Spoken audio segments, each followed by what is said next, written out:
ആത്മാവുകൾ 5 വിധമാണ്. ഇന്ന റൂഹ അലാ ഖംസതി അഖ്സാം, 5 വിധമാണ് റൂഹുകൾ. ഒന്ന് അർവാഹുൽ അംബിയ, അംബിയാക്കന്മാരുടെ റൂഹ്. 2 അർവാഹുൽ ശുഹദാ, രക്തസാക്ഷികളായ ശുഹദാക്കളുടെ റൂഹ്. 3 അർവാഹുൽ മുതീഇന മിനൽ മുഅ്മിനീൻ, മുഅ്മിനീങ്ങളിൽ നിന്നും അല്ലാഹുവിനെ വഴിപ്പെട്ട് ജീവിച്ചവരുടെ റൂഹ്. 4 അർവാഹുൽ ഉസാത്തി മിനൽ മുഅ്മിനീൻ, വിശ്വാസികളിൽ നിന്ന് തെറ്റ് ചെയ്ത് ജീവിച്ചവരുടെ റൂഹ്. 5 അർവാഹുൽ കുഫാർ, സത്യനിഷേധികളുടെ റൂഹ്. ഒന്നാമത്തെ റൂഹ് അർവാഹുൽ അംബിയ, അംബിയാക്കന്മാരുടെ റൂഹ്. അതെന്താണെന്നറിയോ? ഇദാ ഖറജത് മിൻ അജ്സാദിഹാ, അംബിയാ മുർസലീങ്ങളുടെ ശരീരത്തിൽ നിന്ന് ആ റൂഹ് പുറപ്പെട്ടു കഴിഞ്ഞാൽ മിസ്ലുൽ മിസ്കി വൽ കാഫൂർ, കസ്തൂരിയെ പോലെ കർപ്പൂരത്തെ പോലെ സുഗന്ധമാ റൂഹിനുണ്ടാകും. എന്നിട്ടോ അത് സ്വർഗത്തിലാണ്, ഫിൽ ജന്നത്തി, സ്വർഗത്തിലാണ്. ആ സ്വർഗത്തിന്റെ ഭക്ഷണം അത് കഴിക്കുന്നതാണ്. ആ സ്വർഗത്തിന്റെ വെള്ളവും അത് കുടിക്കുന്നതാണ്. ആ സ്വർഗത്തിന്റെ സുഖം മുഴുവനും അനുഭവിക്കുന്നതാണ്. അംബിയാ മുർസലീങ്ങളുടെ റൂഹ് അവരുടെ ശരീരത്തിൽ നിന്ന് പിരിഞ്ഞാൽ നേരെ അല്ലാഹു ഡയറക്റ്റ് അതിനെ സ്വർഗത്തിൽ കൊണ്ടുപോകും. ശരീരം ദുനിയാവിലാണെങ്കിൽ, ഭൂമിക്ക് താഴെയാണെങ്കിൽ അവരുടെ ആത്മാവ് സ്വർഗത്തിൽ കൊണ്ടുപോയി അവർക്ക് ഭക്ഷണം അല്ലാഹു സ്വർഗത്തിൻ്റെത് കൊടുക്കുന്നു, വെള്ളം സ്വർഗത്തിൻ്റെത് കൊടുക്കുന്നു. സ്വർഗത്തിന്റെ എല്ലാ സുഖങ്ങളും ആ അംബിയാ മുർസലീങ്ങളുടെ റൂഹ് ആസ്വദിക്കുന്നതാണ്. ഇവര് സാധാരണക്കാരാണോ?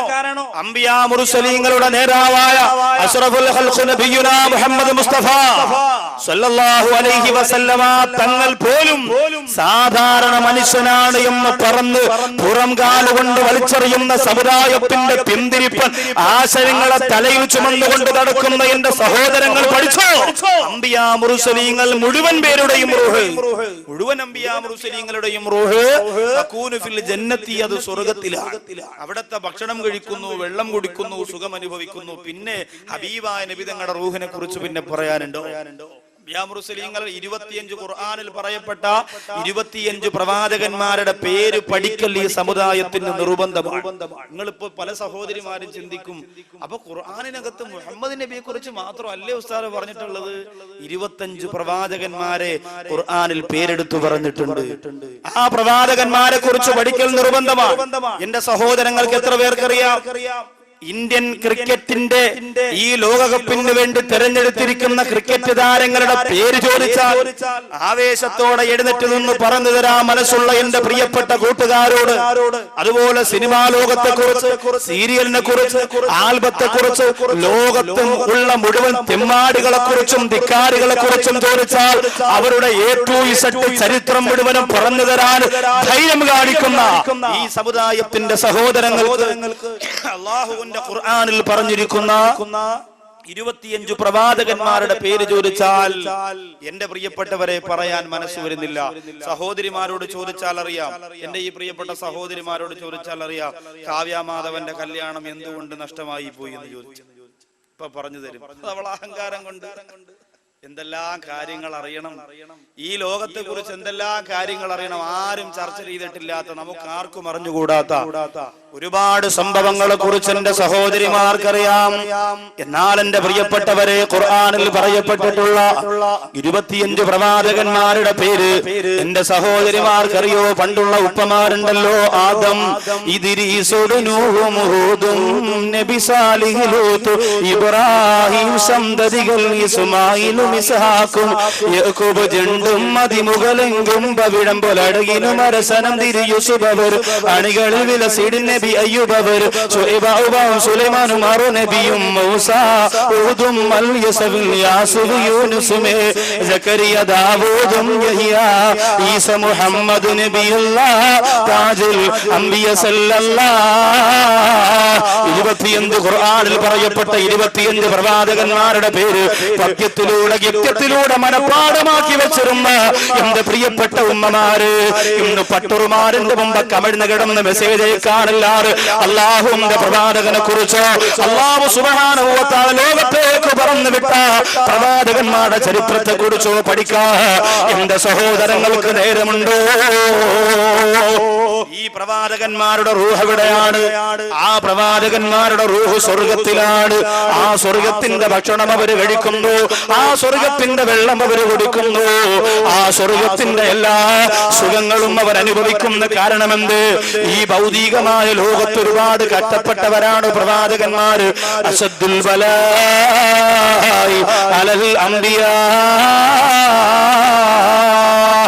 ലോകത്തെ ഏറ്റവും വലിയ പരീക്ഷണങ്ങൾ നേരിടേണ്ടി വന്നത് പ്രവാചകന്മാർക്കാണ്. അതുകൊണ്ട് എന്റെ പ്രിയപ്പെട്ടവരെ, പ്രവാചകരിൽ പ്രധാനിയായ നൂഹ് നബി അലൈഹിസ്സലാത്തു വസ്സലാം 950 വർഷക്കാലം ഇസ്ലാമിന് വേണ്ടി പ്രബോധനം നടത്തി. എത്ര പേരാണ് ഇസ്ലാമിലേക്ക് വന്നത്? വിരലിൽ മാത്രം എണ്ണിയെടുക്കാൻ പറ്റുന്ന, അപ്പുറത്തുനിന്നൊരു കാക്ക ഇപ്പുറത്തുനിന്നൊരു കാക്ക, അങ്ങനെ പറഞ്ഞെണ്ണാൻ പറ്റുന്ന കുറച്ചു. അവസാനം നൂഹ് നബി അലൈഹിസ്സലാം അല്ലാഹുവിനോട് ദുആ ചെയ്തതെന്താണ്? അല്ലാഹുമ്മ ലാ തദർ അലൽ അർദി കാഫിരീന ദയ്യാറാ. അല്ലാഹുവേ, പടച്ചവരെ, നിന്റെ നബിയാരെ ഞാൻ ഒരുപാട് കഷ്ടപ്പെട്ടു പോയി, ഒരുപാട് ബുദ്ധിമുട്ടിപ്പോയി. അതുകൊണ്ട് ഞാൻ പറഞ്ഞ തത്വശാസ്ത്രം ഉൾക്കൊള്ളാറ് ഏക ഇലാഹിന്റെ വിശ്വാസത്തെ പുറം കാലുകൊണ്ട് വലിച്ചെറിഞ്ഞ ജനതയെ നീ നശിപ്പിക്കണേ അല്ലാ എന്ന് നൂഹ് നബി അലൈഹിസ്സലാം ദുആ ചെയ്തപ്പോൾ എന്റെ പ്രിയപ്പെട്ട സഹോദരങ്ങളെ, ലോകത്താദ്യമായി നടന്ന സുനാമി, ഖുർആൻ പറയുന്ന തൂഫാൻ എന്ന പേരിൽ പറയുന്ന സുനാമി വന്നു. ഒരുപാട് നാശനഷ്ടമാ സമുദായത്തിന് സംഭവിച്ചു പോയി. ഈ പ്രവാചകന്മാരുടെ റൂഹിന് അല്ലാഹു ഈ പദവി കൊടുത്തില്ലെങ്കിലേ അത്ഭുതമുള്ളൂ. യൂസുഫ് നബി അലൈഹിസ്സലാം, യാക്കൂബ് നബി അലൈഹിസ്സലാം, അയ്യൂബ് നബി അലൈഹിസ്സലാം, അങ്ങനെ തുടങ്ങി ഓരോ പ്രവാചകന്മാരും ഇദാ ഖറജതു അൻ അജ്സാദിഹാ, അവരുടെ ശരീരത്തിൽ നിന്ന് അവരുടെ റൂഹങ്ങ് പുറത്തു വന്നു പോയാ അത് സ്വർഗത്തിലേക്ക് അല്ലാഹു കൊണ്ടുപോകുന്നതാണ്. ഇതാണ് ഒന്നാമത്തെ വിഭാഗം റൂഹുകൾ. രണ്ടാമത്തത് അർവാഹു ശുഹദാ, ശുഹദാക്കളുടെ റൂഹാണ്, രക്തസാക്ഷികളുടെ റൂഹ്. ആരാണ് ശുഹദാക്കൾ? അത് നമ്മൾ വ്യക്തമായി പഠിക്കണം. ശുഹദാക്കളാകാൻ ഒരുപാട് എന്റെ പ്രിയപ്പെട്ട ചെറുപ്പക്കാരൊക്കെ നിയ്യത്ത് ചെയ്ത് ജീവിക്കുന്നവർ. അതുകൊണ്ട് ശുഹദാക്കൾ ആരാണ് എന്ന് ഗൗരവത്തോടെ പഠിക്കുന്നൊരു നല്ലത്. എന്റെ പ്രിയപ്പെട്ട സഹോദരങ്ങളെ, നമ്മുടെ നാട്ടിലെ ഏതെങ്കിലും ഒരു ഹൈന്ദവരുടെ ശബരിമലയിലേക്ക് പോകുന്ന വാഹനം അടിച്ചു തകർത്തു. അതിന്റെ പ്രതികാരമായിട്ട് ഏതെങ്കിലും ഈ മക്കാ നഗറിന്റെ പരിസരത്തുള്ള ഒരു മുസ്ലിം വീട് തിരക്കി പിടിച്ചു ഒരു 20 വയസ്സുകാരന്റെ കൈയും കഴുത്തും കാലും വെട്ടി റോട്ടിലിട്ടാൽ അവന് ഷഹീദാണ് എന്ന് പറയുന്ന ലോകമാണിത്. അവൻ ഷഹീദാണെന്ന് പറയുന്ന ലോകമാണിത്. എന്റെ സഹോദരങ്ങൾക്ക് എന്നോട് വെറുപ്പ് തോന്നിട്ട് ഞാനത് പറയുമ്പോ എനിക്കിത് പറഞ്ഞേ പറ്റൂ. നബി സല്ലല്ലാഹു അലൈഹി വസല്ലമ തങ്ങളുടെ മുമ്പേ യുദ്ധത്തിന്റെ രണാകണത്തിൽ കിടന്നു പിടഞ്ഞു മരണപ്പെട്ടു പോര ഒരു സഹാബിയെ നോക്കിയിട്ട് സഹാബാക്കൾ പറഞ്ഞു, നബിയെ, ഇയാള് ഷഹീദാണല്ലോ, ഇയാള് ഷഹീദാണല്ലോ എന്ന് പറഞ്ഞപ്പോൾ അള്ളാഹുവിന്റെ ഹബീബ് നബി മുഹമ്മദ് മുസ്തഫ സല്ലല്ലാഹു അലൈഹി വസല്ലമ തങ്ങൾ കൊടുത്ത മറുപടി എന്തെന്നറിയോ? ഇയാള് ഷഹീദല്ല. സഹാബത്ത് ചോദിച്ചു, എന്താ നബിയെ, അതിന്റെ കാരണം എന്താണ്?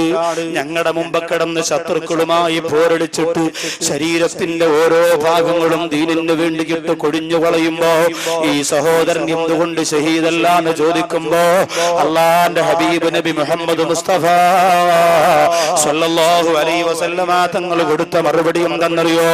ഈ സഹോദരൻ തന്റെ കൂട്ടുകാരനായ സഹാബിയുടെ ശരീരത്തിൽ നിന്ന് അവന്റെ പൊരുത്തമില്ലാതെ, അവന്റെ അനുവാദമില്ലാതെ പുതപ്പ് വലിച്ചൂരിയെടുത്തവനാ.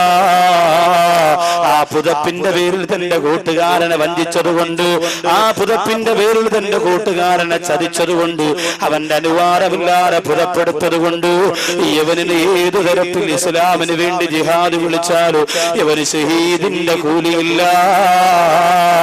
പലിശക്കാരന്റെ പണം കയ്യിൽ വാങ്ങിയിട്ട് കുടുംബം പോറ്റുന്ന ചെറുപ്പക്കാരാ, 500 രൂപയുടെ പാന്റ് കടയിൽ പോയിട്ട് 400 രൂപ പറഞ്ഞിട്ട് 100 രൂപ പൊരുത്തപ്പെട്ടോളാൻ പറഞ്ഞ് അതും വാങ്ങി ഇറങ്ങി ഓടുന്ന ചെറുപ്പക്കാരാ, നീയാണോ ഷഹീദാകുന്നത് മോനെ?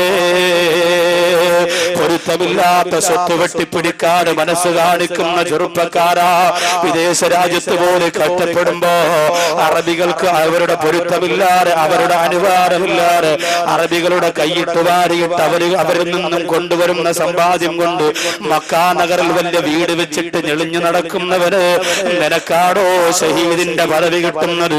അല്ല മോനെ. അല്ലാഹുവിന്റെ ഹബീബായ അഷ്റഫുൽ ഖൽഖ് നബിയുനാ മുഹമ്മദ് മുസ്തഫ സ്വല്ലല്ലാഹു അലൈഹി വസല്ലമ തങ്ങളുടെ കാലത്ത് നല്ല ജിഹാദ് നടന്ന കാലമാണ്. ആ ജിഹാദിന്റെ പടകത്തുടിയുമാറി പുറപ്പെടുന്ന സഹാബത്തിനെ വിളിച്ചിരുത്തിയിട്ട് അല്ലാഹുവിന്റെ റസൂൽ കൊടുത്ത ഉപദേശം എന്തെന്നറിയോ?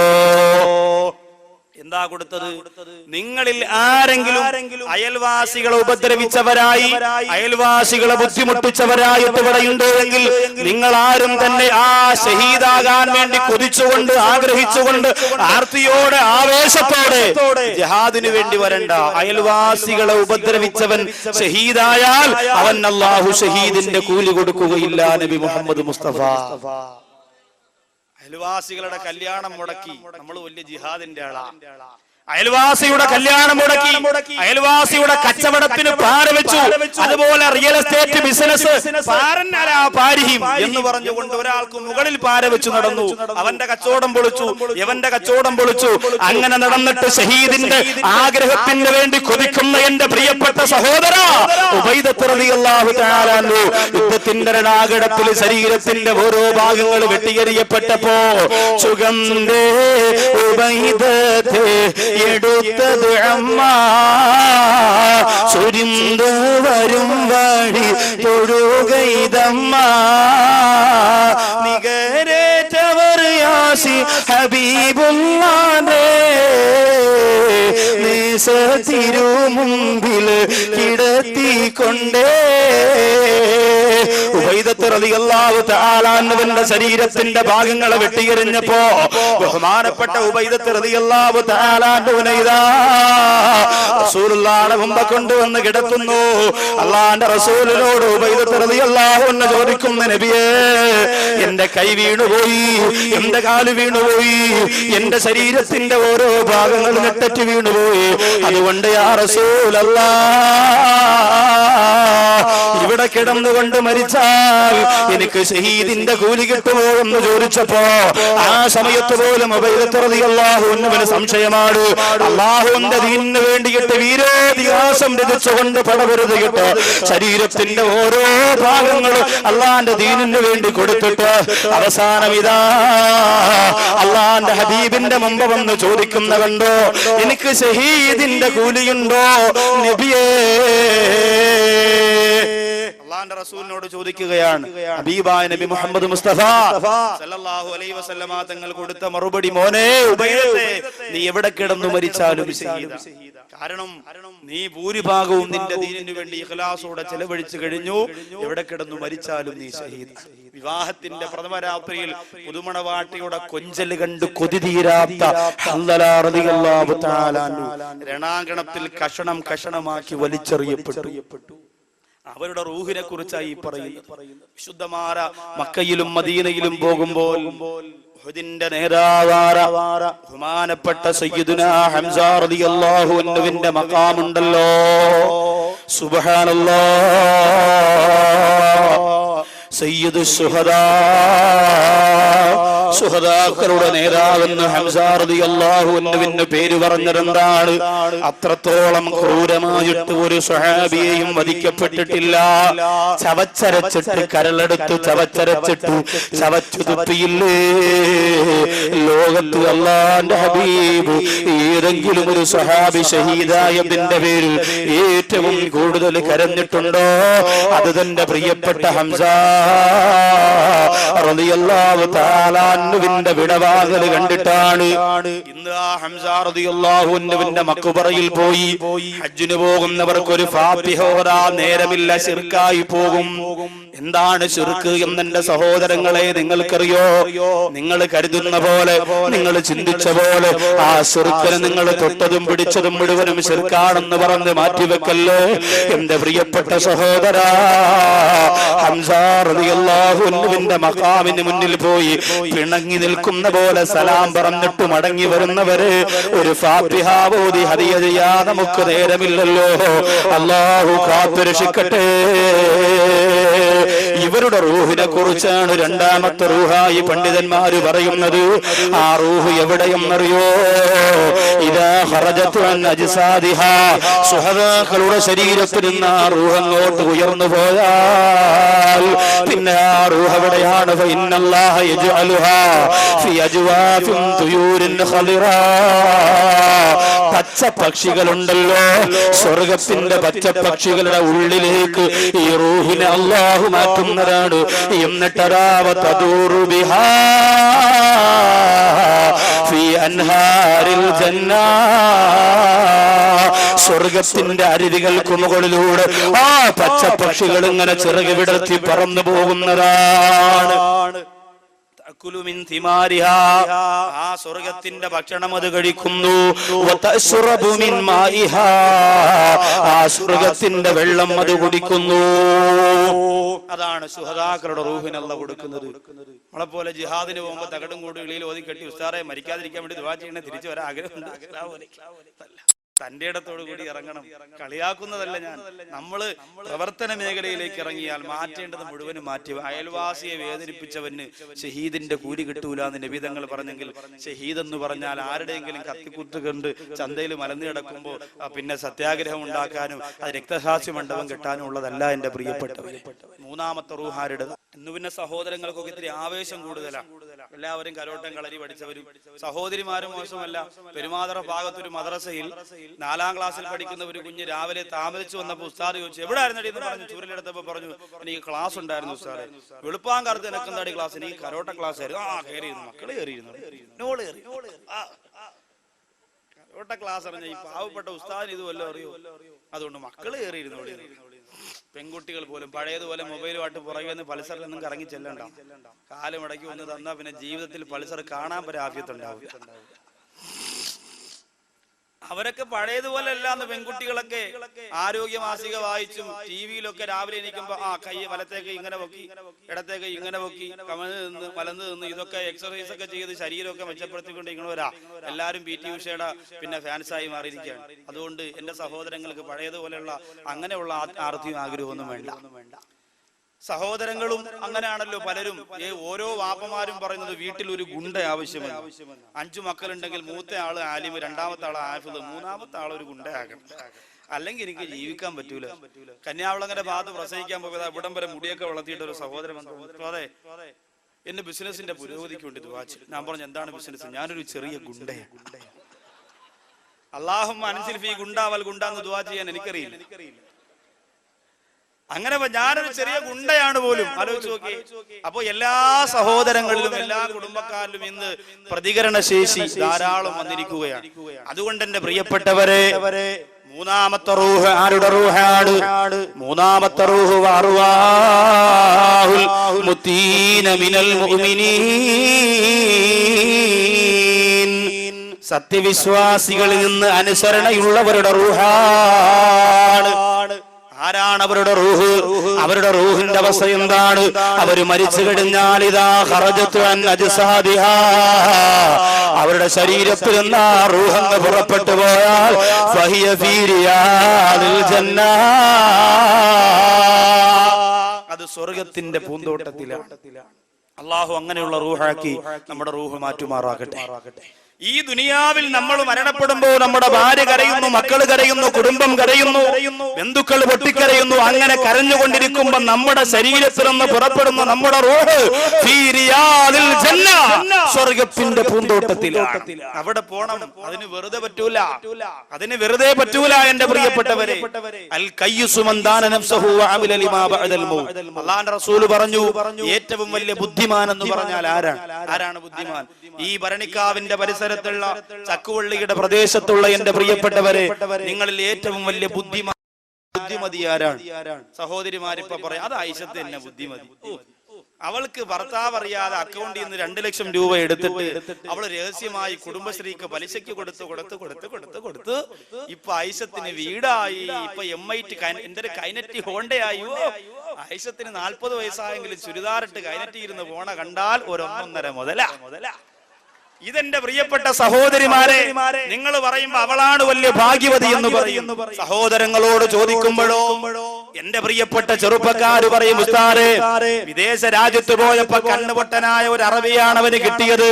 അറബിയുടെ കയ്യിൽ നിന്ന് ഊറ്റാനുള്ളത് മുഴുവനും ഊറ്റിയെടുത്ത് അവസാനം അറബിയെ കൊണ്ടുവന്ന് എപ്പിങ്ങാനയിൽ അഡ്മിഷൻ വാങ്ങിച്ചു കൊടുത്തിട്ട് നാട്ടിൽ വന്നവനാണ്. അവനെ പോലെ ബുദ്ധിമാൻ വേറെയില്ല. അവനാണ് ഏറ്റവും വലിയ ബുദ്ധിമാൻ എന്ന് പറയുന്നവരെ.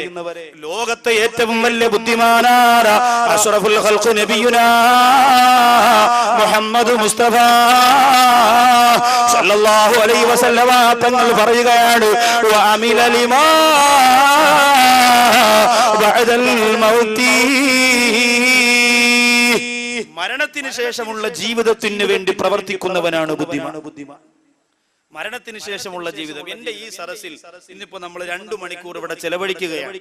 ഈ ചെലവഴിക്കുന്ന 2 മണിക്കൂർ അൽഹംദുലില്ലാഹ് എന്റെ ബർസഖ് ജീവിതത്തിന് വേണ്ടി ഞാൻ നിയ്യത്ത് ചെയ്തിരിക്കുന്നു എന്ന് ഈ സദസ്സിൽ നിന്ന് നിങ്ങൾ നിയ്യത്ത് ചെയ്താൽ നാളെ നമ്മെ കൊണ്ടുവന്ന് നമ്മുടെ കുടുംബം കൊണ്ടുവന്ന് അടക്കിച്ചിട്ട് പിരിഞ്ഞു പോകുമ്പോ അൽഹംദുലില്ലാഹ് നമ്മുടെ ഈ 2 മണിക്കൂറിന്റെ വിലയും ഗുണവും ഞാനും നിങ്ങളും മനസ്സിലാക്കും. ഇതുപോലെ വിലപിടിപ്പുള്ള മറ്റൊരു സമയം നമുക്കിനി കിട്ടാനില്ല.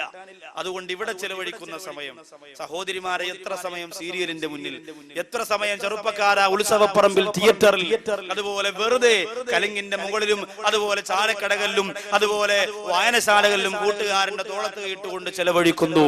അതിന് പകരം ഈ 2 മണിക്കൂർ ഇവിടെ ചെലവഴിക്കുന്നത് നാളെ ഇതെന്റെ ആഖിറത്തിന് വേണ്ടിയാണ്, ദുനിയാവിന്റെ ഒരു നേട്ടത്തിനുമല്ല എന്ന് നിങ്ങൾ തീരുമാനിച്ചാൽ അവരാണ് ബുദ്ധിമാന്മാർ. എല്ലാ അമലുകളും അങ്ങനെ. ഇത് മാത്രമല്ല, ആഖിറത്തിന് നിയ്യത്ത് ചെയ്തുകൊണ്ട് ഓരോന്നോരോന്ന് മാറ്റിവെച്ചാൽ അവരാണ് ബുദ്ധിമാന്മാർ. വൽ അഹ്മഖു, ആരാണ് വിഡ്ഢികളെന്ന് നബി തങ്ങൾ പറയുന്നു, അത്ബഅ നഫ്സഹു ഹവാഹാ വതമന്നാ അലല്ലാഹിൽ ജന്നാ. ശരീരത്തിന്റെ ഇച്ഛകൾക്ക് പിന്നാലെ പോകുന്നവനാണ് പമ്പര വിഡ്ഢി. ബുദ്ധിയില്ലാത്തവൻ ആരാണ്? ശരീരത്തിന്റെ ഇച്ഛയുടെ പിന്നാലെ പോകുന്നവനാണ്. വതമന്നാ അലല്ലാഹിൽ ജന്നാ. എന്നിട്ടോ രാത്രി കിടക്കാൻ നേരത്ത് അല്ലാഹുവേ എനിക്ക് സ്വർഗം തരണമെന്ന് പറയുന്ന മടയികളാണ് ലോകത്തെ ഏറ്റവും വലിയ പമ്പര വിഡ്ഢിയെന്ന് നബിയുനാ മുഹമ്മദ് മുസ്തഫ സല്ലല്ലാഹു അലൈഹി വസല്ലമ തങ്ങൾ പറയാൻ എന്ത് തെമ്മാടിത്തരവും ചെയ്യും. കള്ളിന് കള്ള്, പെണ്ണിന് പെണ്ണ്, സിനിമയ്ക്ക് സിനിമ, കാനവിളക്ക് കാനവിള, ഇതെല്ലാം ചെയ്തിട്ട് രാത്രി കിടക്കാൻ നേരത്ത് അവസാനത്തെ സീരിയലായ നിലവിളക്കും കൊലവിളക്കും എല്ലാം കണ്ടിട്ട് അല്ലാഹുവേ എന്നെ കാക്കണേ പടച്ചവനെ എന്ന് പറഞ്ഞ് കിടക്കുന്ന പെണ്ണാണ് മന്ദബുദ്ധി എന്ന് നിബിധങ്ങൾ പറയുക. നമ്മളെല്ലാവരും അങ്ങനെയല്ലേ, എല്ലാം കണ്ടു തീർന്ന് ഒരു വക്കത്തിൽ നിസ്കരിച്ചില്ലെങ്കിലും കിടക്കാൻ നേരത്ത് അല്ലാഹ് റസൂലേ ഇത് പറഞ്ഞേ കിടക്കും. ഇവരാണ് മന്ദബുദ്ധികൾ എന്ന് പറഞ്ഞാൽ അങ്ങനെയെങ്കിലും പറഞ്ഞുകൊണ്ടിരിക്കുന്നത് അങ്ങ് മാറ്റണോ എന്നല്ല ഈ പറഞ്ഞതിന്റെ അർത്ഥം. അപ്പോഴെങ്കിലും അല്ലാഹ് വിളിക്കുന്നവരും അപ്പൊ അതും പറഞ്ഞുകൂടെ, അത് തെറ്റാണെന്ന് ഉസ്താദ് പറഞ്ഞ എങ്കിൽ നാളെ അതും പറയണ്ട. അങ്ങനല്ല പറഞ്ഞത്. മറിച്ച് പകൽ സമയത്തൊന്നും അങ്ങനെ ഒരു ചിന്തയില്ല, കിടക്കാൻ നേരത്തെങ്കിലും ആ ഒരു ചിന്ത വന്നു. അങ്ങനെ വെറുതെ അങ്ങനെ ഒരു ചിന്ത വരുമ്പോ അല്ലാഹ് വിളിക്കുമ്പോ അല്ലാഹ് കാര്യങ്ങളെല്ലാം നടത്തി തരുമെന്ന് ഉറപ്പുള്ളവരെ, അങ്ങനെയുള്ള മടയികളാണ് ലോകത്തെ ഏറ്റവും വലിയ മന്ദബുദ്ധികളും അല്ലാഹുവിന്റെ റസൂല് പഠിപ്പിക്കുമ്പോൾ വഅർവാഹുൽ മുതീന മിനൽ മുഅ്മിനീൻ, വിശ്വാസികളിൽ നിന്നും അനുസരണയുള്ളവരുടെ റൂഹായി നിങ്ങളുടെ റൂഹ് മാറണോ. അനുസരണ എന്ന് പറഞ്ഞാൽ എന്താണ്? നിങ്ങളുടെ റൂഹ് സ്വർഗത്തിന്റെ പൂന്തോട്ടത്തിൽ പോകുമോ എന്ന് നിങ്ങൾ തന്നെ തീരുമാനിക്കുക. ചക്കുവള്ളിയുടെ ഈ മക്കാ നഗറിൽ വന്ന ചില സഹോദരിമാര് വിചാരിക്കും, ഉസ്താദേ ഞാൻ ബർദയിടുന്നവനാടുന്നവളാണ്, അതുകൊണ്ട് എനിക്കെന്തായാലും ഞാൻ മരിച്ചാൽ എന്റെ റൂഹ് സ്വർഗത്തിന്റെ പൂന്തോട്ടത്തിലാണ്, ഞാൻ ബർദയിടുന്നവളാണ്. ഏത് ബർദയാ? കാസർഗോഡ് പുതിയൊരു ബർദ ഇറങ്ങിയിട്ടുണ്ട്. 65,000 രൂപയാണ് ബർദയുടെ വില. എന്താണ് അതിന്റെ കാരണം? സ്വർണത്തിന്റെ മുത്തുകൾ കൊണ്ട് വെച്ച് പിടിക്കപ്പെട്ട 4 പൂക്കൾ ആ പർദ്ദയുടെ താഴ്ഭാഗത്തുണ്ട്. അതുകൊണ്ടാ സഹോദരിമാരിപ്പോ പറയും, ചുമ്മാതല്ലടി 65 ആയത്. സ്വർണത്തിന്റെ പൂക്കൾ എങ്ങനെ കഴുകാൻ പറ്റൂല, അത് പിന്നെ വിരിക്കാൻ പറ്റൂല. എങ്ങനെ കാത്തി എത്ര അഴുക്കായാലും ഞാൻ കഴുകൂല. 65,000 രൂപ ഒരു പർദ്ദയ്ക്ക്. കാസർഗോഡ് നിന്ന് കന്യാകുമാരി വരെ സാധാരണ രാഷ്ട്രീയ നേതാക്കന്മാരാണ് യാത്ര നടത്തുക. ഇപ്പൊ പർദ്ദ യാത്ര തുടങ്ങിയിരിക്കുകയാണ്. ഉടനെ കൊല്ലത്തും അതുപോലെ തിരുവനന്തപുരത്തും ഒക്കെ എത്തും. ഇപ്പൊ നമ്മുടെ സഹോദരിമാരെ നമ്മളോട് പറയും 2000 രൂപ ശമ്പളം വാങ്ങണം മൊയിലാരോട്. മൊയിലാര് പാവപ്പെട്ട 15 രൂപ വരെ മുണ്ട് 4 രൂപ വരെ തൊപ്പിയാണ് ഇടുന്നത്. മൊയിലാരോട് പെണ്ണുമുള്ള പറയും 65,000 പർദ്ദ വേണം. എവിടെ പോകും? പള്ളിയിലെ 10 സെന്റ് എഴുതി വിറ്റാ കിട്ടൂല. ആലോചിച്ചു നോക്കെന്റെ പ്രിയപ്പെട്ടവരെ. ഇന്നലെ വാത് പറയാൻ പോയ അടിമാലിയിൽ അതിനടുത്തുനിന്ന് ഒരു ഉസ്താദ് വാത് കേൾക്കാൻ വന്നു. അപ്പൊ എന്റെ വണ്ടി ഓടിച്ചു വന്ന സഹോദരൻ ഉസ്താദിനോട് ചോദിച്ചു, ഉസ്താദിന് എവിടെ ജോലി? എനിക്ക് 200 ഏക്കറില്ല. അപ്പൊ ഉടനെ ഇയാൾ പറഞ്ഞു, അതിനൊരു 5 സെന്റിന് എഴുതി തരും ഉസ്താദ്. എടാ 200 ഏക്കർ എനിക്കുള്ളതല്ല, അത് സ്ഥലത്തിന്റെ പേരാണ്. അപ്പൊ അതുപോലെ എന്റെ പ്രിയപ്പെട്ടവരെ, വസ്തു വിറ്റാ പോലും ഒരു പർദ്ദ വാങ്ങാൻ പറ്റാത്ത ഒരു സമയമായി. 65,000 രൂപ. അങ്ങനെ പർദ്ദ ധരിക്കുന്നത് കൊണ്ട് ആ പർദ്ദയിലൂടെ സ്വർഗം കിട്ടുമെന്ന് കരുതുന്ന പെണ്ണേ, നീ ധരിക്കുന്ന പർദ്ദയുടെ കാര്യമൊന്നും പറയണ്ട. ഏറ്റവും കൂടുതലും ചെലവായിക്കൊണ്ടിരിക്കുന്നത് ബോഡി ഫിറ്റ് പർദ്ദയാണ്. ബോഡി ഫിറ്റ് പർദ്ദ, ശരീരത്തിൽ ഇറുവിക്കിടക്കുന്ന പർദ്ദയില്ലേ സഹോദരിമാർക്ക് ഇഷ്ടം. പിന്നെ തലമറപ്പോ 3 മോഡലാണ്. ഇതെല്ലാം ഞാൻ ഇവിടെ സദസ്സുകൾ കാണിച്ചു കൊടുത്തതാണ്. ആദ്യത്തെ മോഡൽ എങ്ങനെയായിരുന്നു? ആദ്യം തലമറച്ച മോഡൽ ഇതാ ഇങ്ങനെ ഞാൻ കാണിച്ചിട്ടുണ്ട്. DP വാള തലയുടെ ഈ പകുതി ഭാഗത്ത് ഇങ്ങനെ ശാലിട്ടിരുന്നു പറയുന്നത്. പകുതി ഇങ്ങനെ താത്തമാരൊക്കെ എഴുന്നേറ്റ് നോക്കുകയാണ്. ഉസ്താദ് കാണിക്കുന്നത് കറക്റ്റ് ആണെന്ന് അറിയാനാ. പകുതി ഇത്ര പകുതി പുറത്താണ്. രജനീകാന്ത് മോഡൽ പകുതി മുടി ഇങ്ങനെ വിളി. ഇത് കഴിഞ്ഞിട്ട് രണ്ടാമത്തെ മോഡൽ എങ്ങനെയായിരുന്നു അറിയോ? +2 പഠിക്കുന്ന പെമ്മക്കളൊക്കെ വീട്ടിൽ നിന്ന് ഇറങ്ങുമ്പോ കണ്ട് ഇവിടെ നിന്ന് ഒരൊറ്റ പിടിച്ച് ഇങ്ങനെ, ഇവിടെ നിന്ന് ഒരൊറ്റം പിടിച്ച് ഇങ്ങനെ, എന്നിട്ട് പോത്തിനെ ഇറക്കാൻ വേണ്ടി ഉദിഹേരെന്ന് ഉസ്താദ് പോത്തിന്റെ കാല് കെട്ടണമായിട്ട് ഇങ്ങനെ ഒരു കെട്ടാം. ഇതാണ് രണ്ടാമത്തെ. മൂന്നാമത്തത് ഇപ്പൊ ലേറ്റസ്റ്റ് പുതിയ മോഡൽ എങ്ങനെയെന്നറിയൂ? സുബ്ഹാനല്ലാഹ്, അതാണ് കാണേണ്ടത്.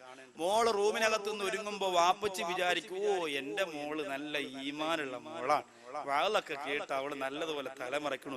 കണ്ണാടിയിൽ നോക്കിയിട്ട് ഇവിടെയൊക്കെ ഇങ്ങനെ വെച്ചു, നല്ലതുപോലെ ഒരു മുടി പോലും പുറത്ത് കാണാതെ ഇങ്ങനെ വെച്ച് ഇവിടെയൊക്കെ കുത്തി ഇങ്ങനെ ശരിയാക്കിയിട്ടിട്ട് ഒരൊറ്റ വലി നേരെ ഇങ്ങനെ തോലെടുത്തിട്ടുണ്ട് ഒരൊറ്റ പോക്കാണ്.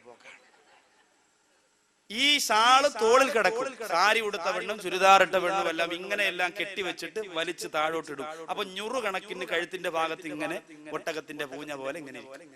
ഇതാണ് ഏറ്റവും വലിയ ലേറ്റസ്റ്റ് മോഡൽ. എന്റെ പ്രിയപ്പെട്ട സഹോദരിമാരെ, ആലോചിച്ചു നോക്കണം പെണ്ണേ. ഈ പർദ്ദയിട്ടത് കൊണ്ടോ ഈ തലമറച്ചത് കൊണ്ടോ അല്ലാഹുവിന്റെ സ്വർഗത്തിൽ പോകുമെന്ന് ആഗ്രഹിക്കുന്ന പെണ്ണേ, നഫീസത്തുൽ മിസ്രിയാരെ ഓർമ്മയുണ്ടോ മോളെ? മറന്നുപോയല്ലോ. ഗ്ലോറിയായും സോഫിയാരും കാവ്യയും അഞ്ജലിയുമെല്ലാം എന്റെ പ്രിയപ്പെട്ട സഹോദരിമാരുടെ മനസ്സിന്റെ അകത്ത് നൃത്തം ചെയ്യുമ്പോ നഫീസത്തുൽ മിസ്രിയാരെ മറന്നുപോയ പെണ്ണേ, ഖബറിന്റെ അകത്ത് മണ്ണുവാരി കയ്യിൽ വെച്ചുകൊണ്ട് നരകത്തിന്റെ കനൽക്കട്ടകളായി എന്നെ വേദനിപ്പിക്കുമോ എന്ന് ചോദിച്ചുകൊണ്ട് പൊട്ടിക്കറന്നു പോയ നഫീസത്തുൽ മിസ്രിയാർ മറക്കല്ലേ മോളെ. ജീവിതത്തിന്റെ ഓരോ സെക്കൻഡും പടച്ചുറപ്പിന് വേണ്ടി മാറ്റിവെച്ചിട്ട് അവസാനം അല്ലാഹുവിന്റെ സ്വർഗത്തിന്റെ പൂന്തോട്ടത്തിൽ പോകുന്ന റൂഹായി എന്റെ റൂഹ് മാറുമോ എന്ന് ചിന്തിച്ചുകൊണ്ട് അവർ പൊട്ടിക്കരന്ന് പോരെങ്കിലോ കൃത്യമായി നിസ്കരിക്കാൻ സമയമില്ലാത്ത പെണ്ണേ, സ്വലാത്തുചൊല്ലാൻ നേരമില്ലാത്ത പെണ്ണേ, അല്ലാഹുവെ ഭയപ്പെട്ട് ജീവിക്കാൻ സമയമില്ലാതെ ദുനിയാവിന്റെ പിന്നാലെ പേ പിടിച്ച നാളുകളെ പോലെ പരക്കം പോയുന്ന പെണ്ണേ, അല്ലാഹുവിന്റെ സ്വർഗത്തിന്റെ പൂന്തോട്ടത്തിൽ പോകാൻ നിന്റെ റൂഹിന് യോഗ്യതയുണ്ടോ? അല്ലാഹുവിന്റെ സ്വർഗത്തിന്റെ പൂന്തോട്ടത്തിൽ പോകാൻ നിന്റെ റൂഹിന് യോഗ്യതയുണ്ടോ? എന്റെ പ്രിയപ്പെട്ടവരെ, ഒരു സഹോദരന്റെ വാപ്പ മരിച്ചു. ആ സഹോദരന്റെ പിതാവിന്റെ മയ്യത്ത് പൊറിയുമ്പോ സുബ്ഹാനല്ലാഹ്, ആ മയ്യത്ത് പകുതിയേ ഉള്ളൂ. കാരണം എന്താ? ഷുഗർ എന്ന് പറയുന്ന മാരകമായ രോഗം ബാധിച്ചുകൊണ്ട് 7 വർഷത്തിനു മുമ്പ് ആ പ്രിയപ്പെട്ട പിതാവിന്റെ ഒരു കാല് മുറിച്ചു. 4 മാസത്തിനു മുമ്പ് രണ്ടാമത്തെ കാലും മുറിച്ചു. ആ സഹോദരൻ പറയുന്ന ഉസ്താദ്, എന്റെ വാപ്പാക്ക് 2 കാലും മുറിച്ചു പോരെങ്കിലും ഒരു നേരത്തെ നിസ്കാരം പോലും ഇന്ന് വരെ മരിക്കുന്ന ദിവസം വരെ ഖലാക്കിയിട്ടില്ല. 2 കാലും തന്ന എന്റെ പ്രിയപ്പെട്ട സഹോദരങ്ങളെ, പള്ളിയുടെ മുമ്പിലൂടെ നടന്നു പോയിട്ട് ആ പള്ളിക്കകത്തൊന്ന് കയറാ ഇന്ന് വരെ സമയം കിട്ടിയോ മോനെ? അല്ലാഹു തന്ന ആഫിയത്ത് കൊണ്ട്, ആരോഗ്യം കൊണ്ട് ദുനിയാവിന്റെ സകലമായ കാര്യങ്ങൾക്ക് ഓടി നടക്കുന്നവനെ, നിങ്ങൾ ഗൗരവത്തോടുകൂടി ചിന്തിക്കണേ. 2 കാല് നഷ്ടപ്പെട്ടവർ നിസ്കരിക്കുന്നില്ലേ? പത്തനംതിട്ട ജില്ലയിൽ നിന്ന് 3-4 കൊല്ലമായി അല്ലാഹുവിന്റെ പരിശുദ്ധമായ മക്കയിലേക്ക് ഹജ്ജിന് വരുന്ന ഒരു അന്ധനാര സഹോദരനുണ്ട്. 2 കണ്ണിനും കാഴ്ചയില്ല. ആ സഹോദരൻ വിശുദ്ധമായ ഹറമിന്റെ മുമ്പ് വന്ന് നിന്നിട്ട് അല്ലാഹുവിനോട് ദുആ ചെയ്യുന്നു, പടച്ചവനെ എത്ര പേരാണ് ആമീൻ പറയാൻ പോയി നിൽക്കുന്നതെന്നറിയോ എന്റെ പ്രിയപ്പെട്ടവര്? ആ സഹോദരൻ പറയുന്നു, അല്ലാ, ലക്ഷക്കണക്കാറ് ജനങ്ങള് പരിശുദ്ധമായ മക്കയെ കണ്ടുകൊണ്ടിരിക്കുമ്പോ എനിക്കത് കാണാൻ എന്റെ കണ്ണിന് ഭാഗ്യം തരാത്ത അല്ലാ, എനിക്ക് നാളെ പരലോകത്ത് നിന്നെ കാണാനുള്ള ഭാഗ്യം എനിക്ക് തരണേ അല്ലാ, അതിനുള്ള കാഴ്ച എനിക്ക് തരണേ റബ്ബേ എന്ന് ദുആ ചെയ്യുമ്പോ അല്ലാഹു തന്ന കണ്ണുകൊണ്ട് മൊബൈലിലൂടെ ബ്ലൂ ഫിലിം കണ്ട് ആസ്വദിക്കുന്ന ചെറുപ്പക്കാരാ, അല്ലാഹു തന്ന ആരോഗ്യം കൊണ്ട് സിനിമാ ലോകത്തിന് വേണ്ടി മുദ്രാവാക്യം വിളിക്കുന്ന ചെറുപ്പക്കാരാ, അല്ലാഹു തന്ന ആഫിയത്ത് കൊണ്ട് സീരിയലിന് മുന്നിൽ അടയിരിക്കുന്ന പെണ്ണ്, എത്ര കാലമായി മോളെ നീ തുടങ്ങിയിട്ട് ഇതുവരെ അതിനൊരു അറുതി വരുത്താൻ നിനക്ക് കഴിഞ്ഞിട്ടുണ്ടോ? ഒരു രൂപയുടെ ഗുണം നിനക്ക് സീരിയൽ കൊണ്ടുണ്ടായിട്ടുണ്ടോ? ഈ പ്രിയപ്പെട്ട പെൺമക്കള് ഞരമ്പ് മുറിക്കാൻ പഠിപ്പിച്ചു കൊടുപ്പൊരു സീരിയലല്ലേ? ഒളിച്ചോടാൻ പഠിപ്പിച്ചു കൊടുപ്പൊരു സീരിയലല്ലേ? വിഷം കഴിക്കാൻ പഠിപ്പിച്ചു കൊടുപ്പൊരു സീരിയലല്ലേ? ചുരിദാറിന്റെ സാല് കഴുത്തിന് ചുറ്റികെട്ടോ ഫേനിൽ തൂങ്ങി മരണപ്പെടുന്നതിന് വേണ്ടിയിട്ട് പദ്ധതി പഠിപ്പിച്ചു കൊടുപ്പൊരു പെണ്ണ്, മക്കളെയും കൊണ്ട് നീ പോയിരുന്ന വാ തുറന്ന് കണ്ടുകൊണ്ടിരിക്കുന്ന ഒരിക്കലും ഒടുങ്ങാത്ത സീരിയലല്ലേ? പിന്നെ എവിടെയാണ് നമ്മുടെ റൂഹ്? സ്വർഗത്തിന്റെ തോട്ടം ചെല്ലാൻ പറഞ്ഞു. സ്വർഗത്തിന്റെ തോട്ടത്തില് തിരിപ്പോന്ന ഈമാനിന്റെ മുത്തും കൊണ്ട് ചെല്ലാൻ പറഞ്ഞു. അല്ലാഹു കാക്കട്ടെ. അതിനു വേണ്ടി നമ്മൾ പരിശ്രമിക്കും. അതിനുവേണ്ടി മാത്രം നമ്മൾ കഷ്ടപ്പെടണം എന്റെ പ്രിയപ്പെട്ട സഹോദരങ്ങൾ.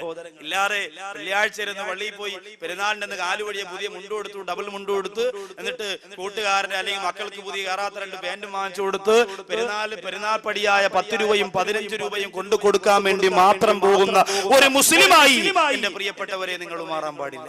അങ്ങനെ നിങ്ങൾ മാറരുത്. മറിച്ച് എന്തിനു വേണ്ടിയായിരിക്കണം? അല്ലാഹുവിന്റെ ദീനിൽ ഇഖ്ലാസോടെ സ്വർഗത്തിന്റെ പൂന്തോട്ടത്തിലെത്തുന്ന റൂഹ് നമ്മുടെ റൂഹ്.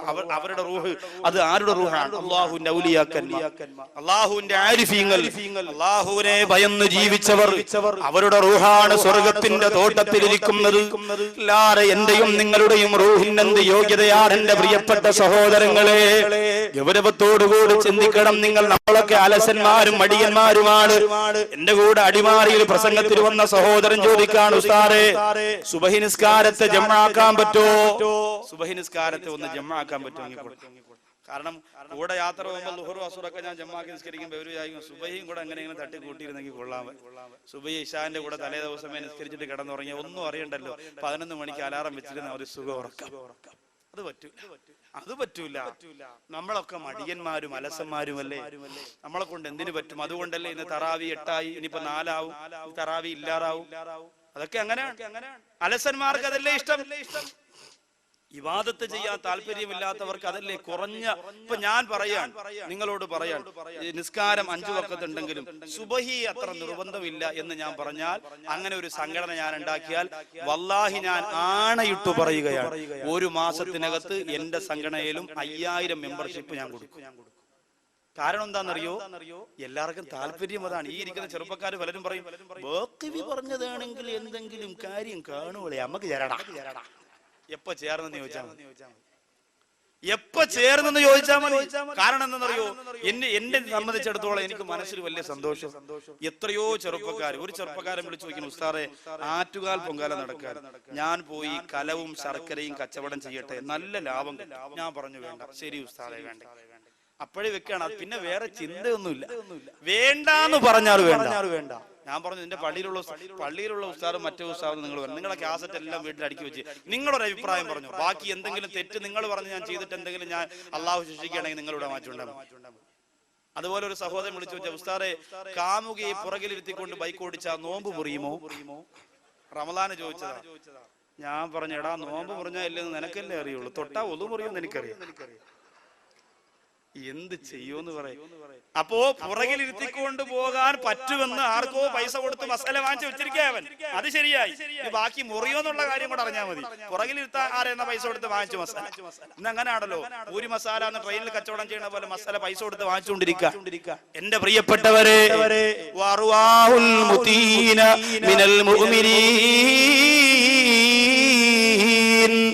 വിശ്വാസികളിൽ നിന്നും അള്ളാഹുവിനെ അനുസരിച്ച് ജീവിച്ചവരുണ്ടല്ലോ, നിസ്കാരമുള്ളവർ, നോമ്പ് പിടിച്ചവർ, തഖ്വയോടെ പൊട്ടിക്കരഞ്ഞവർ, ഖുർആൻ ഓതിയിട്ട് കണ്ണീരൊലിപ്പിച്ചിരുന്നവർ, അള്ളാഹുവിന്റെ ബാങ്ക് കേൾക്കുമ്പോ അറിയാറെ കണ്ണു നനഞ്ഞിരുന്ന പുണ്യവാന്മാര്, അവരുടെ റൂഹാണ് സ്വർഗത്തിന്റെ പൂന്തോട്ടത്തിൽ. നമ്മുടെ റൂഹ് അവിടെ എത്തണമെങ്കിൽ നാം ഒരുപാട് കഷ്ടപ്പെടണം. നമ്മുടെ കുടുംബം കരയുമ്പോ, നമ്മുടെ ബന്ധുക്കൾ കരയുമ്പോ, നമ്മുടെ മക്കൾ കരയുമ്പോ നമ്മുടെ റൂഹ് സ്വർഗത്തിലെത്താൻ, സ്വർഗത്തിന്റെ പൂന്തോട്ടത്തിലെത്താൻ പ്രിയമുള്ളവരെ നമ്മൾ പരിശ്രമിക്കണം. പക്ഷേ ആ സ്വർഗത്തിന്റെ പൂന്തോട്ടത്തിലെത്തിയാൽ ലാ തഅകുലു വലാ തശ്റബു വലാകിൻ യൻദുറു ഇലൽ ജന്നതി ഫഖത്ത്. സ്വർഗത്തിലെ ഭക്ഷണമൊന്നും കഴിക്കാൻ വിശ്വാസികൾക്ക് അല്ലാഹു അവസരം കൊടുത്തിട്ടില്ല. അത് ശുഹദാക്കൾക്കും പ്രവാചകന്മാർക്കും മാത്രമാണ് അവരുടെ റൂഹ്. ഇത് ലോകാവസാനം വരെ, പരലോകത്തിന്റെ സമയം വരെയും സ്വർഗത്തിലേക്ക് സ്വർഗം കണ്ടുകൊണ്ടിരിക്കാൻ മാത്രമേ പറ്റുള്ളൂ. ഭക്ഷണം കഴിക്കുന്നതൊക്കെ വിചാരണ കഴിഞ്ഞിട്ട് കണ്ടുകൊണ്ടിരുന്നാ മതിയല്ലോ, സ്വർഗം കണ്ടുകൊണ്ടിരുന്നാ മതി. അല്ലാഹു തൗഫീഖ് തരട്ടെ. മൂന്നാമത്തെ റൂഹിനെ കുറിച്ച് പറഞ്ഞു. നാലാമത്തെ റൂഹ്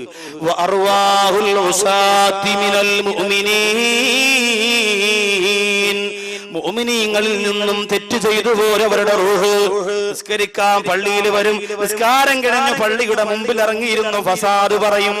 ജുമാ നിസ്കരിക്കാൻ പള്ളിയിൽ വരും. ജുമാ നിസ്കാരം കഴിഞ്ഞിറങ്ങിയ ഉടനെ ആദ്യം കാണുന്ന വാഹനത്തിന്റെ നമ്പർ വെച്ച് ലോട്ടറി എടുക്കും. അതുപോലെ എല്ലാ പ്രവർത്തനങ്ങളുമുണ്ട്. അല്ലാഹു കാത്തുരക്ഷിക്കട്ടെ. നിസ്കാരമുണ്ട്, കൂട്ടപ്രാർത്ഥന നടത്തുന്ന പോലെ തെങ്ങിന്റെ ചോട്ടിലും പ്ലാവിന്റെ മൂട്ടിലും വളഞ്ഞിരുന്നു കൊണ്ട് ചീട്ടുകളിയുണ്ട്. ഇങ്ങനെ കൈ വെച്ചിരിക്കും. നമ്മൾ വിചാരിക്കും അവിടെ കുത്തിവെത്ത് ഒരു ദുആ ചെയ്യണം. നാമീം പറയാൻ ചെല്ലുമ്പോ ഇങ്ങനെ ഇതുണ്ടല്ലോ, ഈർക്കില് കോർത്തിട്ട് ഇങ്ങനെ വെള്ളക്ക് ഇങ്ങനെ ഇത് ഇട്ടിരിക്കും. കൂട്ടപ്രാർത്ഥനയല്ല, എന്താ ചീട്ടുകളി. എന്റെ പ്രിയമുള്ളവരെ, ഇങ്ങനെ എല്ലാ താതോന്നിത്തരവും ഉണ്ട്. ബാങ്ക് കേൾക്കുമ്പോ ഒന്നുകൊടുത്തോണ്ട് നിസ്കരിക്കുകയും ഒത്താലും ഒത്തില്ലെങ്കിൽ നിസ്കരിക്കും. അങ്ങനെ കൃത്യം മുണ്ടിൽ രക്തം വരലട്ടെ, മുണ്ടിൽ മലമൂത്ര വിസർജനം ഉണ്ടാവട്ടെ, കാലും മോശമാവട്ടെ, അതൊന്നും അറിയുമോ. നിസ്കാരത്തിന് കൃത്യമായി പള്ളിയിൽ ഉണ്ടാവും. തോർത്തിങ്ങോട്ട് കുടഞ്ഞു ഈ പരിപാടി ചെയ്യുന്നവരെ കുറിച്ചായി പറഞ്ഞു. എന്ന് പറഞ്ഞാൽ ഗൗരവമില്ല, തോന്നിയതുപോലെ നിസ്കരിക്കാൻ പള്ളിയിൽ വരും.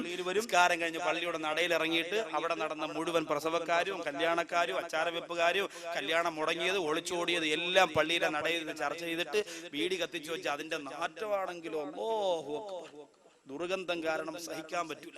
അകത്തിരുന്ന് ഖുർആൻ ഓതിക്കൊണ്ടിരിക്കുന്ന ഉസ്താദിനെ കൊതു കടിക്കാതിരിക്കാൻ വേണ്ടി ഊതി അകത്തോട്ട് വിട്ടു. പള്ളിയുടെ നടയിൽ നടക്കുന്ന കാര്യമോ, വായനശാലയുടെ പിന്നെ പറയാം. പള്ളിയുടെ നടയിൽ നടക്കുന്ന കാര്യമാ. സഹോദരിമാര് മോശമാണോ? കുടുംബശ്രീക്ക് പോയാൽ എന്തെല്ലാം കാര്യങ്ങളാ ചർച്ച ചെയ്തിട്ട് തിരിച്ചു വരിക. 100 കണക്കിന് കാര്യം. ഒന്ന് കാണാൻ കിട്ടിയാൽ ആയിഷ ഇപ്പൊ കാണാനില്ലല്ലോ, എന്തോ ആയി, നിന്റെ ഫിറോസ് വച്ചാട കാര്യം വല്ലോ നടക്കോ, ഇതൊക്കെ ഇങ്ങനെ ചോദിച്ച് കല്യാണത്തിന്റെ കാര്യവും ഗൾഫിൽ നിന്ന് വന്ന കാര്യവും തിരിച്ചു പോണ കാര്യവും ലീവ് അടിച്ചു കൊടുത്ത കാര്യവും അറബി മുട്ട അടിച്ച കാര്യവും ഇത് മുഴുവനും കണ്ടാൽ സംസാരിച്ചിട്ടല്ലേ തിരിച്ചു വിടുള്ളൂ. സൂക്ഷ്മതയില്ലാത്തവർ ഇബാദത്ത് അല്ലാഹുവിന് സമർപ്പിക്കുകയും അതോടൊപ്പം തെറ്റ് ചെയ്യുകയും ചെയ്യുന്നവര് ലോകത്തു നിന്ന് മരിച്ചാൽ അവരുടെ റൂഹ് എവിടെയാണെന്നറിയോ? ഇദാ ഖറജത് അൻ അജ്സാദിഹാ, അവരുടെ ശരീരത്തിൽ നിന്ന് ആ റൂഹ് അങ്ങ് പിരിഞ്ഞു പോയ ആ റൂഹിന്റെ അവസ്ഥ എന്തെന്നറിയോ? വബൈന സമാഇ വൽ അർളി ഫിൽ ഹവാ, ആകാശത്തിലല്ല, ഭൂമിയിലല്ല, ആകാശഭൂമികൾക്കിടയിലുള്ള ഫിൽ ഹവാ, അന്തരീക്ഷത്തിൽ ആ റൂഹിനെ അല്ലാഹു നിർത്തുമെന്നാണ്. പടച്ചതമ്പുരാൻ നമ്മയൊക്കെ കാത്തിരക്ഷിക്കുമാറാകട്ടെ. അന്തരീക്ഷത്തിലാണ് നമ്മുടെ റൂഹ് നിൽക്കുന്നതെങ്കിലോ ആകാശത്തിന് വേണ്ടാറ്, ഭൂമിക്ക് വേണ്ടാറ്, അന്തരീക്ഷത്തിലേക്ക് വലിച്ചെറിയപ്പെട്ട റൂഹായി നമ്മുടെ റൂഹ് മാറിയാൽ പരലോകത്ത് പരാജയമാണ്. അതുകൊണ്ട് 4 റൂഹിനെ കുറിച്ച് പറഞ്ഞതിൽ മൂന്നാമത്തതാണ് നമുക്ക് ഉൾപ്പെടാൻ പറ്റിയത്.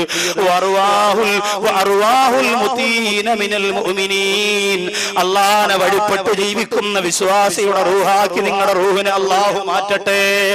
അതിനുവേണ്ടി പരിശ്രമിക്കണം. അതിന് ചില്ലറ കഷ്ടപ്പാടൊന്നും പോരാ.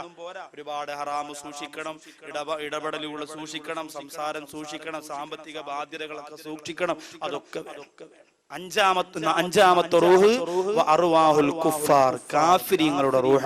ഇടയ്ക്കിടയ്ക്ക് ഇന്നിച്ചിരി വെള്ളം, ചൂടുവെള്ളം ഇങ്ങനെ ഒഴിച്ച് കുടിക്കും. കാരണം ഇന്നലെ അടിമാലി പ്രസംഗിക്കാൻ പോയപ്പോൾ അവിടെ ആറ്റിലൊക്കെ വന്ന് കുളിച്ചു. നീന്താൻ അറിഞ്ഞുകൂടെങ്കിലും ഒന്ന് വെള്ളത്തിലൊക്കെ ഒന്ന് ഇറങ്ങി കൈയും കാലൊക്കെ ഇട്ട് അടിച്ച് ഒരുപാട് നേരം വെള്ളത്തിൽ വൈകുന്നേരം കിടന്നു. അതിനുശേഷം തൊണ്ടയ്ക്ക് ചെറിയ പ്രശ്നമാണ്. അപ്പോൾ ഈ കൂട്ടുകാരൊക്കെ ഉണ്ടായതുകൊണ്ട് സന്തോഷമായതുകൊണ്ട് അതൊന്നും ശ്രദ്ധിച്ചില്ല. വെള്ളത്തിലൊക്കെ ഒന്ന് അവിടെ നല്ല തണുത്ത വെള്ളമാണ്. മഴയൊന്നും ഇല്ലേ ഉസ്താദ് എന്ന് വെറുതെ ചോദിച്ചതേ ഉള്ളൂ. ഒരു 7 മണി മുതൽ മഴ അങ്ങോട്ട് തുടങ്ങി. പിന്നെ വാത് ഇടിയും മഴയത്ത് വരുന്നു. അവർ പറഞ്ഞു, നിങ്ങൾ ഇനി പോകുന്നവരെ ദൈവം ഇവിടുത്തെ കാര്യങ്ങളൊന്നും വേണ്ട, വാത് പറഞ്ഞിട്ട് അസ്സലാമു അലൈക്കും വിട്ടോളാൻ പറഞ്ഞു വിട്ടു. ഭയങ്കര മഴ അവിടെ വരുന്നത് വരെ. അൽഹംദുലില്ലാഹ്. എന്നാലും നല്ല ജനങ്ങളാ, നാട്ടിന്റെ ദീനിനോട് താല്പര്യമുള്ള ജനങ്ങൾ. ആ സരസിൽ നിന്ന് വരാനുള്ള മനസ്സുണ്ടായില്ല. അൽഹംദുലില്ലാഹ്. അള്ളാഹു ആ സരസിന്റെ ദുആയൊക്കെ സ്വീകരിക്കുമാറാകട്ടെ. ഒത്തിരി ദുആ നിങ്ങൾക്കും വേണ്ടി ഇന്നലെ ദുആ ചെയ്തു. അള്ളാഹു നമ്മുടെ ദുആ കബൂലാക്കുമാറാകട്ടെ. അപ്പോ അഞ്ചാമത്തെ റൂഹ് അർവാഹുൽ കുഫാർ, കാഫിരീങ്ങളുടെ റൂഹാണ്, അവിശ്വാസികളുടെ റൂഹ്. അവിശ്വാസികളുടെ റൂഹ് എവിടെയാണ്? അവര് നമ്മുടെ ദുനിയാവിൽ നിന്ന് ഇദാ ഖറജത്ത് അൻ നജ്സാദിഹാ, ശരീരത്തിൽ നിന്ന് അവിശ്വാസികളുടെ റൂഹ് അങ്ങോട്ട് വിരിഞ്ഞു പോയാൽ ആ റൂഹ് ഇന്നല്ലാഹ യജ്അലുഹാ ഫി അജ്വാഫിൻ തുയൂരിൻ സൗദാ, കറുത്ത പക്ഷികൾക്കുള്ളിലേക്ക് ആ റൂഹിനെ പടച്ചതമ്പുരാ മാറ്റുന്നതാണ്. എന്നിട്ടോ ആ റൂഹദാ നരകത്തിലേക്ക് കൊണ്ടുപോവുകയാണ്. വതുഅദ്ദിബു ബിഹാ, ആ നരകത്തിലിട്ടവരെ മാരകമായ രീതിയിൽ അല്ലാഹു അദാബ് കൊടുക്കുകയാണ്. അല്ലാഹു നമ്മെ കാത്തുരക്ഷിക്കുമാറാകട്ടെ. ഈ കാഫിരീങ്ങൾ എന്ന് പറയുമ്പോ നിങ്ങൾ വിചാരിക്കും ഈ ചക്കുവള്ളിയുടെ പരിസരത്തുള്ള ഭാർഗവനായിരിക്കും, ഗോമതിയായിരിക്കും, പ്രസന്നയായിരിക്കും. അല്ല പെങ്ങളെ, നിസ്കാരമില്ലാത്തവരാരെല്ലാം ഉണ്ടോ? നിസ്കാരമില്ലാത്തവരാരെല്ലാം ഉണ്ടോ? അവരെ കുറിച്ചാണ് അല്ലാഹുവിന്റെ റസൂൽ കാഫിർ എന്ന് പറഞ്ഞത്. നിസ്കാരമില്ലാത്തവരെ വിശ്വാസികളുടെയും അവിശ്വാസികളുടെയും വേർതിരിക്കുന്നത് അത് നിസ്കാരമാണ് എന്ന് അല്ലാഹുവിന്റെ ഹബീബ് പഠിപ്പിക്കുമ്പോ എന്റെ പ്രിയപ്പെട്ടവരെ, നിസ്കാരത്തിൽ കൃത്യതയില്ലാതെ ജീവിക്കുന്നവര്, സമയമുള്ളപ്പോ മാത്രം ചെയ്യാൻ വേണ്ടി മനസ്സ് കാണിക്കുന്നവരെ, കാഫിരീങ്ങളുടെ ലിസ്റ്റിൽ നിങ്ങൾ പെടല്ലേ.